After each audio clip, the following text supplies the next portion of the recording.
Assalamualaikum warahmatullahi wabarakatuh. Halo sobat-sobat teman-teman akuntansi, kembali lagi kita di podcast Prodi Akuntansi UMM. Kembali lagi dengan saya Wardatul Jannah. Di episode kali ini kita akan ngobrolin nih sesuatu yang sering jadi incaran teman-teman banyak lulusan akuntansi nih Bapak, yaitu berkarir di Bank Indonesia. Apa sih sebenarnya peran Bank Indonesia itu? Lalu seperti apa kerja di sana? Lalu apa hubungannya dengan ilmu akuntansi? Karena kita kan sekarang lagi ngomongin prodi akuntansi ya teman-teman. Oke, stay tune terus ya teman-teman. Kalau kita bicara soal Bank Indonesia, yang pertama kali terlintas biasanya adalah gimana caranya mengatur uang. Lagi-lagi kita berbicara dengan uang seperti itu. Tapi sebenarnya peran Bank Indonesia itu sendiri sebenarnya jauh lebih kompleks daripada ngomongin uang ya Pak ya. Oke, sebagai bank sentral, Bank Indonesia juga bertugas untuk menjaga stabilitas moneter, sistem pembayaran, dan juga stabilitas sistem keuangan nasional. Oke. Hari ini kita sudah kedatangan nih pakarnya yang juga sudah bekerja berkecimpung di Bank Indonesia. Di cabang mana Bapak? Di Kantor Perwakilan Bank Indonesia Provinsi Gorontalo. Oke, di Provinsi Gorontalo teman-teman. Oke. Nah, sebelum kita memasuki segmen tanya jawab nih antara saya dengan Bapak, nah kita perkenalan dulu ya teman-teman. Jadi perkenalkan di sini telah hadir Bapak Rianto Gobel, yaitu seorang biasa di ini Bapak di sana sebagai apa Bapak? Di sana saya sebagai pelaksana. Oke, pelaksana ya teman-teman. Dan beliau itu sebenarnya adalah alumni dari Prodi Akuntansi angkatan 2011. Masih terlihat muda sekali ya teman-teman, tapi terkait dengan pengalamannya itu tidak perlu diragukan lagi. Oke, langsung saja kita sapa terlebih dahulu ya teman-teman. Terima kasih sudah hadir di podcast akuntansi nggak Bapak. Saya jawabnya, panggilnya Bapak siapa Bapak? Mas aja kali ya. Oke, Mas aja biar terlihat akrab ya teman-teman. Gak tua amat nih Bapak. Oke. Mas Gobel ya, atau Mas Rian. Oh, Mas Rian. Oke, kita panggil saja Mas Rian ya teman-teman. Bagaimana kabarnya hari ini Bapak? Alhamdulillah sehat walafiat. Itu sehat ya? Oke, alhamdulillah. Ini dari mana Bapak? Ya.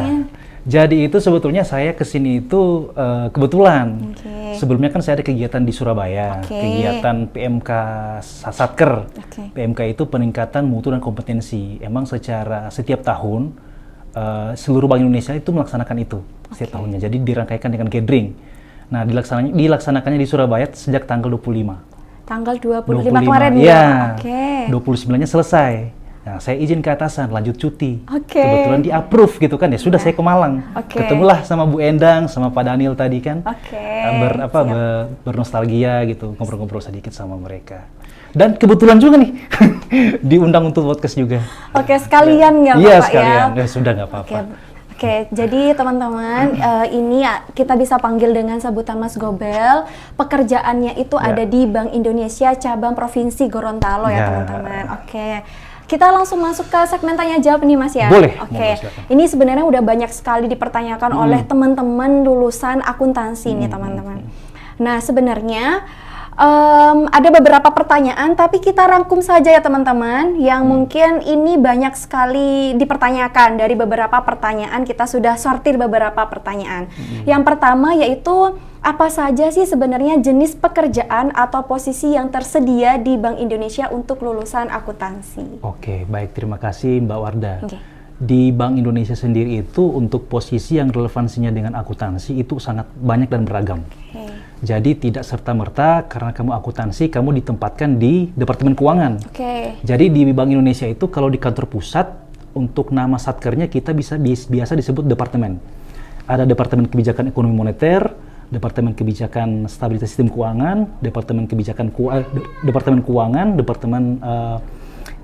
Departemen Penyelenggara Sistem Pembayaran, dan ada banyak sekali. Nah, kalau di di daerah namanya kantor perwakilan. Nah, jadi bukan berarti kalau lulusan akuntansi, oh dia ke Departemen Keuangan. Nah, tidak selalu. Karena kita itu setiap tahun itu punya yang namanya rotasi. Jadi pegawai itu dirotasi, misalkan dia di Departemen Keuangan, nanti tahun depan dia bisa dirotasi lagi kemana. Tujuannya apa? Tujuannya untuk memperkaya, supaya pegawai tersebut tidak hanya tahu tentang itu saja, dia juga bisa memahami tentang pekerjaan di bidang lainnya. Oke, siap. Jadi lulusan akuntansi itu sebenarnya punya keunggulan di bidang analisis data juga, pelaporan juga, terus habis itu pemahaman struktur keuangan. Jadi itu sangat dibutuhkan gitu untuk teman-teman yang sekarang lagi belajar di prodi akuntansi nih, Mas ya. Oke. Ada lagi yang mau ditambahkan, Mas? Nah, yang ditambahkan mungkin seperti ini. Saya kan sebagai akuntansi gitu kan. Saat ini saya ditempatkan di bidang pengelolaan uang rupiah. Jadi kalau teman-teman tahu rupiah itu sampai ke dompet itu saya itu tugas yang saya bilangi. Jadi di dalam uang rupiah itu sampai kemudian uang rupiah dicetak dan distribusikan ke seluruh regional itu melewati 6 tahapan siklus. Jadi setiap per masing-masing siklus ini ada akuntansinya sebetulnya. Nah, jadi dari mulai perencanaan, kita merencanakan berapa jumlah uang yang mau kita cetak. Nah, untuk merencanakan uang ini di masing-masing daerah itu kita diminta oleh kantor pusat untuk melaksanakan rapat koordinasi dengan perbankan. Jadi Bank Indonesia daerah nanti akan melaksanakan rapat koordinasi untuk membuat yang namanya kita sebut estimasi kebutuhan uang. Jadi kita bisa tahu Provinsi Gorontalo itu estimasi kebutuhan uang itu berapa? Itu dari hasil rakor. Nah, sambil juga kita memperhatikan kondisi perekonomian di daerah setempat lagi sedang bagaimana.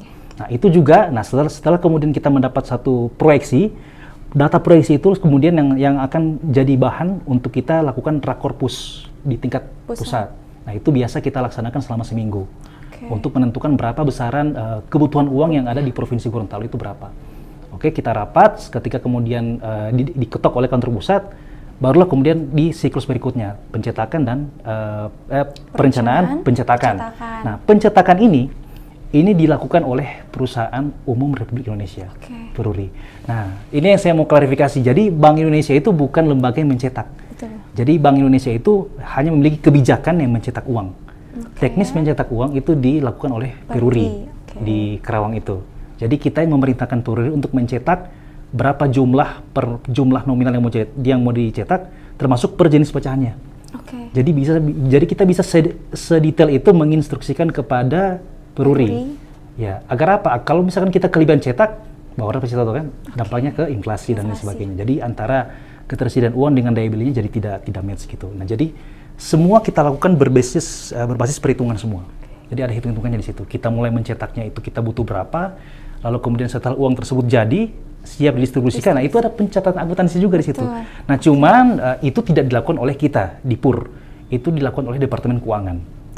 Jadi ada unit atau divisi sendiri yang punya kewenangan di situ. Nah, setelah uang tersebut didistribusikan ke seluruh daerah nasional, diedarkan kepada masyarakat sampai ada di dompet-dompet itu. Nah, uang lusuh tadi, uang itu kan ketika keluar bentuknya HCS ya, hasil cetak sempurna gitu kan. Tentu uang ini memiliki masa edar, ya kan. Nah, ketika masa edarnya itu sudah selesai, artinya sudah mulai lusuh, sudah mulai rusak. Nah, uang lusuh dan rusak itu kita tarik, BI tarik dan kita musnahkan. Nah, proses memusnahkan itu ada catatan akuntansinya juga. Jadi sebenarnya di semua bidang, di semua departemen kita membutuhkan akuntansi ya, Mas. Jadi di PUR tempat saya itu siklus, kita menang 6 siklus tahapan uang. Perencanaan, pencetakan, pengeluaran, pengedaran, lalu kemudian pencetakan, perencanaan, pencetakan, pengeluaran, pengedaran gitu kan. Lalu kemudian pendistribusian, lalu terakhir penarikan dan pemusnahan. Kayak gitu. Dan semua di setiap tahapan itu ada akuntansinya. Ada akuntansinya. Jadi nggak perlu khawatir ya teman-teman. Nanti kalau misalkan lulusan akuntansi sekarang itu mulai khawatir, Mas. Kenapa mulai khawatir? Karena kan sudah beredarnya AI dan segala macamnya. Terus habis itu digitalisasi yang semakin meningkat, sehingga prodi akuntansi itu teman-teman yang ada di prodi akuntansi itu sangat ketakutan. Ini nanti semua tugas kita itu diganti perannya oleh digitalisasi seperti itu. Itu bagaimana, Mas? Kalau menurut saya tidak, AI itu tidak akan pernah menggantikan manusia. Namun AI akan menggantikan manusia dengan manusia yang menggunakan AI. Konsepnya sama seperti ojol, paham nggak? Jadi AI itu coba kita bawa ke dalam konsep ojol gitu kan. Ada orang yang tetap bertahan dengan offline gitu kan, cari penumpang manual. Ada orang yang menggunakan aplikasi. Nah, ojol yang menggunakan aplikasi ini kita anggaplah ojol yang menggunakan AI. Jadi hadirnya AI tidak akan menggantikan manusia. Namun orang yang akan menggantikan manusia adalah manusia lain yang menggunakan AI. Betul. Iya kan? Oke. Jadi sebenarnya yang menjadi PR kita itu adalah bukan AI-nya, tapi gimana caranya kita menggunakan AI lebih pintar daripada orang lain gitu ya Mas ya. Oke. Oke. Jadi nggak perlu khawatir ya teman-teman. Oke. Kita lanjut ke pertanyaan selanjutnya nih Mas. Oke. Nah, kalau ngomongin tadi kan terkait dengan percetakan uang, rupiah sampai ke dompet kita, seperti itu ya. Nah sekarang, apakah pekerjaan di Bank Indonesia itu hanya untuk orang yang paham ekonomi makro nih Mas? Oke. Saya rasa tidak juga, karena di angkatan saya, dulu saya ingat sekali di awal saya masuk itu, di Bank Indonesia itu kalau mau ditanya profil lulusannya itu kebanyakan dari ITB malah. Institut Teknologi Bandung, jadi anak-anak teknik semua. Nah kalau Mbak Wardah perhatikan kan, kita itu kan setiap tahun kemarin-kemarin itu ada namanya rekrutmen PCPM. Nah, ada namanya teknik informatika, teknik industri, teknik mesin, teknik kimia. Teknik itu malah banyak dibanding ekonominya. Jadi kalau mau dibilang profil SDM BI ini justru banyak yang dari teknik. Ekonominya ya memang ekonominya banyak. Jadi kalau mau dibilang hampir setara orang yang backgroundnya teknik sama orang yang backgroundnya ekonomi. Gitu. Ya. Namun yang patut diapresiasi orang teknik ini dia bisa dengan cepat menyesuaikan dengan pekerjaannya dia. Jadi mungkin karena memang backgroundnya teknik, pola pikirnya memang sudah dilatih sejak di bangku perkuliahan, sehingga ketika kemudian mereka ditempatkan dan ditugaskan di bidang yang sepertinya tidak relevan dengan apa yang mereka dapatkan di bangku perkuliahan, itu mereka bisa cepat karena kemampuan kognitif mereka sudah ditempa di sejak bangku kuliah itu. Siap. Kalau kaitannya dengan ilmu akuntansi gimana Mas? Ini kan sebenarnya kalau masih ingat ya Mas ya, kalau di prodi akuntansi itu kan ada pembelajaran atau mata kuliah di bidang ilmu ekonomi makro. Nah, kalau untuk akuntansi sendiri bagaimana Mas di sana profil SDM-nya? Gitu. Akuntansi di sana pun juga sangat menjanjikan. Saya tidak bilang cukup, tapi sangat malah ya. Karena akuntansi di sana, ketika kita background kita akuntansi dan bekerja di Bank Indonesia, justru kita jadi paling yang di atas gitu. Jadi kita jadi paling menguasai lini bidang, semua bidang yang ada. Kita bisa ditempatkan di makroprudensial bisa, gitu kan. Kita bisa ditempatkan di DPSP, di KSP bisa. DPSP itu Departemen Penyelenggaraan Sistem Pembayaran. Kalau Mbak Wardah pernah dengar KRIS? Nah itu Chris, yang sering turun ke lapangan mengakuisisi merchant itu ini orang DPSP. Orang DKSP itu Departemen Kebijakan Sistem Pembayaran. Itu yang mengeluarkan kebijakannya. Kalau Mbak Wardah pernah dengar transaksi di atas 100 dikenakan merchant. Nah, itu mereka. Jadi akuntansi bisa masuk ke sana, gitu kan sebetulnya. Bisa masuk ke sana juga di KSP, DPSP, tidak hanya di DQ, Departemen Keuangan. Kalau DQ itu memang ya akuntansi memang pemahaman di situ. Gitu. Namun kalau misalkan kita mau ditanya kira-kira kesanggupan untuk bisa ditempatkan di Satker ini bisa nggak? Sangat bisa. Karena memang kita memiliki kemampuan yang di atas, yang artinya kita memang sudah menguasai itu dibanding orang yang backgroundnya bukan akuntansi, apalagi orang teknik. Kalau orang teknik itu biasanya ditempatkan di fungsi-fungsi yang sifatnya core ya, yang kayak Departemen Kebijakan Ekonomi Moneter gitu kan. Namun sebelum terjun ke sana, mereka di training dulu. Karena kan kita kan biasanya setiap tahun itu ada yang namanya OJT. Kita akan tempuh itu selama kurang lebih 1 tahun. Itu tujuannya untuk membuat kita itu di brainstorming ya, untuk membiasakan kita pola pikirnya itu dari yang sebelumnya, dari yang di bangku kuliah atau mungkin orang yang sudah pengalaman sebelumnya, kita latih, kita train agar memiliki pola pikir seorang central banker. Siap. Jadi selain memahami ekonomi secara umum nih Mas ya, keahlian teknis seperti akuntansi, terus habis itu sistem pengendalian itu juga sangat penting untuk kita latih dari bangku kuliah juga ya Mas ya. Kalaupun nanti memang setelah masuk ke Bank Indonesia itu juga ada pelatihan-pelatihan untuk menyesuaikan hal tersebut gitu kan Mas ya. Pertanyaan selanjutnya nih Mas. Apa saja keterampilan dari ilmu akuntansi yang paling berguna untuk bisa bekerja di Bank Indonesia? Keterampilan yang paling berguna di bidang analisa menurut saya. Analisa itu harusnya kemampuan berpikir kritis itu yang paling penting ya. Jadi kalau misalkan jurnal debit kredit itu sudah ada sistem yang yang mengakomodir, karena kita di sana itu sudah menggunakan sistem yang namanya CBS, Core Banking System. Jadi kita menggunakan itu dalam jadi Core Banking System itu luas ya Mbak Wardah ya. Jadi kalau di bidang saya Core Banking System itu digunakan untuk pencatatan setoran perbankan. Oke. Jadi kalau ada bank mau nyetor ke BI, itu dicatat secara sistem. Sebaliknya ketika ada bank yang mau narik uang, itu juga dicatat secara akuntansi. Nah, pencatatannya itu diakomodir oleh CBS tadi. Nah, yang diperlukan adalah kemampuan analisa kita. Karena jangan sampai selisih. Oke. Di sistemnya sudah tercatat, namun fisik uangnya belum masuk. Betul. Nah, itu kan selisih gitu kan. Betul. Nah, itu yang harus kita perhatikan. Sama yang paling penting itu kalau di Bank Indonesia itu saat kita mau melakukan pemusnahan uang. Karena pemusnahan uang kertas itu sangat menjadi concern oleh BPK. Ya, karena uang yang dimusnahkan itu kan sebagai basis untuk kita mau mencetak. Betul, tadi itu. Jadi harapannya kemampuan berkritis ini, kemampuan berpikir kritis ini bisa dilatih sejak di bangku-bangku perkuliahan ini. Jadi bukan saya mengatakan kalau belajar debit kredit itu tidak penting, tidak. Namun sedapat mungkin kita bisa lebih deep learning lagi terkait ilmu akuntansi itu. Jadi kita tidak hanya diajarkan tentang debit kredit, kita juga bisa berbicara bagaimana misalkan bagaimana saldo persediaan itu bisa timbul selain ada transaksi jual beli, apa saja yang mempengaruhi, gitu kan. Nah, siap. jadi bisa deep learning seperti itu. Jadi tidak hanya ada beli persediaan masuk, ada jual keluar. Nah, itu kan teknis ya. Teknis. Itu yang jadi kalau misalkan kalau saya mau menjual sekian dengan penghematan pajak, kira-kira kebijakan akuntansi apa yang paling pas? Siap. Itu yang dibutuhkan sih. Jadi lebih ke interpretasinya itu seperti apa, seperti itu ya Mas ya. Jadi yang mempengaruhi akun itu muncul itu kenapa? Ya, terus habis itu nanti kalau misalkan ini pencatatannya kok hasil nominalnya seperti ini rinciannya seperti apa, itu juga harus bisa diinterpretasikan gitu kan Mas ya.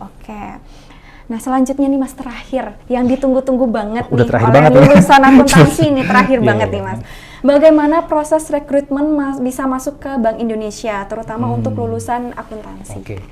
Untuk proses rekrutmen sendiri di Bank Indonesia itu hampir tidak pernah saya temukan akuntansi itu tidak pernah dibuka, tidak diberi kesempatan. Artinya setiap kali ada flyer pengumuman rekrutmen, akuntansi itu selalu ada, gitu kan? Selalu ada akuntansi, manajemen selalu ada. Nah, di Bank Indonesia sendiri, rekrutmen pegawai Bank Indonesia itu ada empat jalur.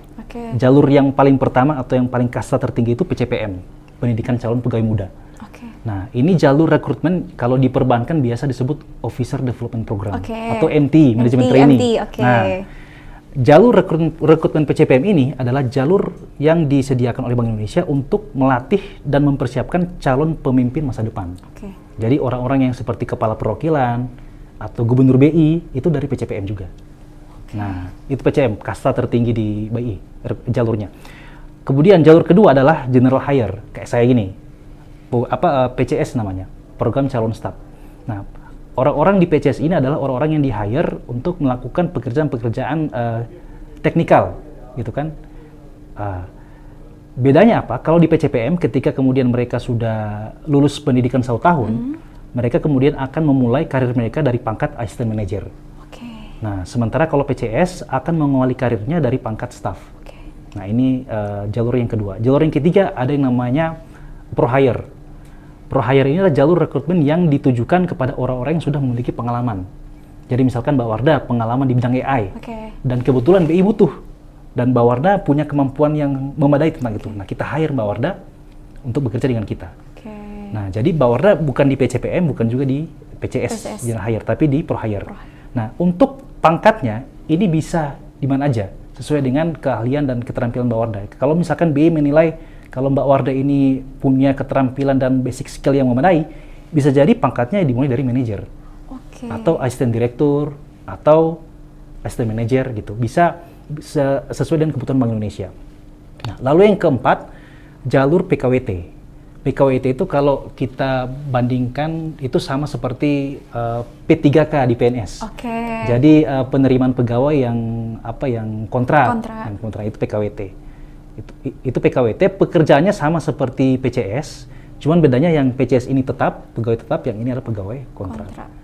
Secara fasilitas dan benefitnya pun juga beda.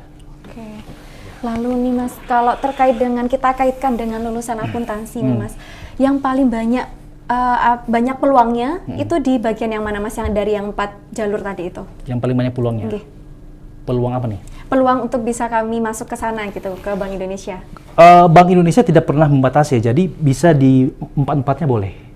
Kalau bisa di PCPM. Okay. PCPM itu yang paling kasta tertinggi, okay. Ya paling tinggi. Kalau bisa ada lulusan akuntansi dari UMM, Bismillah yang ada di lulus di sini. Karena sangat membanggakan gitu kan, ini kasta tertinggi. Karena dari puluhan ribu orang, 50.000 orang yang daftar, itu yang diterima cuma 150 orang biasanya. 149 kayak gitu-gitu. Jadi tingkat keketatannya itu tinggi sekali. Dan bersaingnya pun juga bukan dari perguruan tinggi nasional yang let's say UB, UI, ITB gitu kan. Ada juga orang-orang yang dari luar negeri, MIT, Harvard University, Toronto University, Glasgow. Di zaman saya itu ada yang orang luar negeri gitu kan. Jadi saya sempat pesimis juga waktu 2017 saya ikut rekrutmen itu kan, saya ikutnya kan lewat jalur Surabaya gitu kan. Kebetulan jalur saya kan ambil PCS, jadi ada pilihan mau ditempatkan di mana. Nah karena saya itu sudah kangen sama kampung halaman, jadinya oh iya saya pilih aja Gorontalo, penempatan Gorontalo. Jadi saya bersaing, tapi secara persaingan nasional.